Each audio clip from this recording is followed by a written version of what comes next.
लोगों को 24 घंटे बिजली देते हैं, फ्री बिजली देते हैं। अरविंद केजरीवाल वो मुख्यमंत्री हैं जो दिल्ली के गरीब बच्चों को हाई क्वालिटी शिक्षा देते हैं बिना किसी खर्चे के। अरविंद केजरीवाल जी वो मुख्यमंत्री हैं जो दिल्ली के लोगों को वर्ल्ड क्लास इलाज देते हैं बिना एक पैसा खर्च किए। अरविंद केजरीवाल जी वो मुख्यमंत्री हैं जो दिल्ली की महिलाओं को फ्री बस यात्रा देते हैं।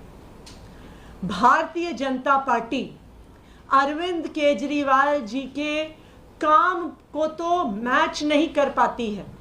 अपने किसी भी राज्य में, चाहे स्कूल हो, चाहे अस्पताल हो, चाहे बिजली हो, कहीं पर भी आम आदमी पार्टी और अरविंद केजरीवाल जी जैसा काम नहीं करके दिखा सकती। और यही कारण है कि अरविंद केजरीवाल जी को झूठे मुकदमे में फंसा दिया और जेल में डाल दिया। लेकिन आज भारतीय जनता पार्टी की जो साजिश है, ये साजिश सिर्फ अरविंद केजरीवाल जी को जेल में डालने की नहीं है, ये साजिश अरविंद केजरीवाल जी के स्वास्थ्य पर हमला करने की है। ये अरविंद केजरीवाल जी को मारने की साजिश है जो भारतीय जनता पार्टी कर रही है। और ये दुनिया के इतिहास में पहली बार नहीं है कि तानाशाह अपने विरोधियों को, अपने विपक्षियों को जेल में डाल देते हैं और जेल में रहते हुए उनके स्वास्थ्य को खराब करने की कोशिश करते हैं, उनकी जान लेने की कोशिश करते हैं।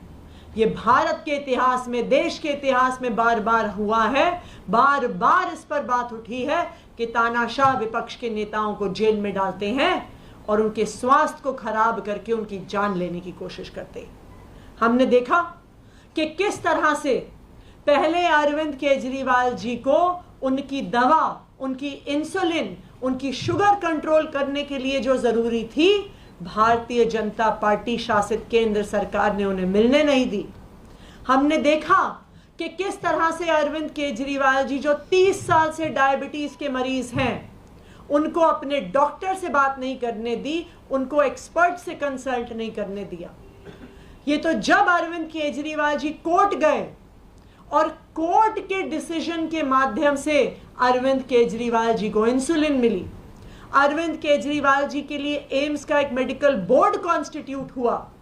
वरना अगर भारतीय जनता पार्टी के हाथ में होता, ना अरविंद केजरीवाल को डॉक्टर मिलता, ना अरविंद केजरीवाल को दवा मिलती।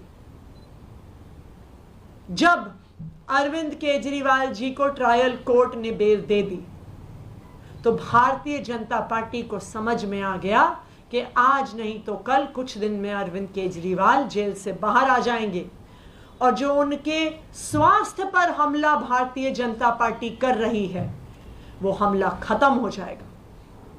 तो जैसे ही अरविंद केजरीवाल जी को बेल मिली ट्रायल कोर्ट से, Bharatiya Janata party high court पहुंच गई उस बेल को रुकवाने के लिए। उन्हें पता था कि हाई कोर्ट का ऑर्डर सुप्रीम कोर्ट ओवरटर्न कर देगा, तो सुप्रीम कोर्ट पहुंचने से पिछले दिन सीबीआई से अरविंद केजरीवाल को गिरफ्तार करा लिया। और आज जब अरविंद केजरीवाल जी को ईडी से बेल मिल गई, सुप्रीम कोर्ट से बेल मिल गई, आज भी उस सीबीआई की गिरफ्तारी की वजह से अरविंद केजरीवाल जी जेल में हैं। और जेल में अरविंद केजरीवाल जी का स्वास्थ्य धीरे धीरे धीरे कर और खराब होता जा रहा है। अगर आज अरविंद केजरीवाल जी के स्वास्थ्य को कुछ सीरियस हो जाता है तो उसके लिए कौन जिम्मेदार होगा?